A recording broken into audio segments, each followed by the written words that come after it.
গত কয়েকদিনের প্রবল বৃষ্টিতে আপনারা দেখতে পাচ্ছেন যে মতলবের যে সংযোগ সেতুটি রয়েছে দুই মতলবের এটার অ্যাপ্রোচটা ভেঙে অনেক গর্ত হয়ে গেছে।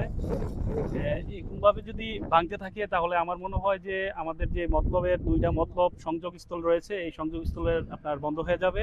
আপনারা জানেন এই রাস্তা দিয়ে প্রতিদিন ঢাকা থেকে আপনার চাঁদপুর, নোয়াখালী, লক্ষ্মীপুর এই অঞ্চলের মানুষ যাতায়াত করে, তাদেরও এই যাতায়াত বন্ধ হয়ে যাবে। তাই আমি স্থানীয় প্রশাসনের কাছে আমার একটা অনুরোধ, যাতে এটার স্থায়ী একটা মেরামত করা হয়, যাতে আর কখনো এই বৃষ্টিতে এই অ্যাপ্রোচগুলো ভেঙে না যায়। নগদ নিয়ে এলো হার না মানা হার অফার। সর্বনিম্ন 10,000 টাকা রেমিটেন্স নগদে পাঠালে থাকছে স্বর্ণের হার জেতার সুযোগ।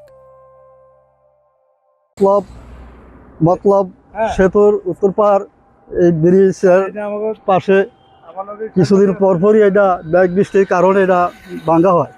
তো আমরা চাই যে এটা ভালো করে এরা মেরামত হোক।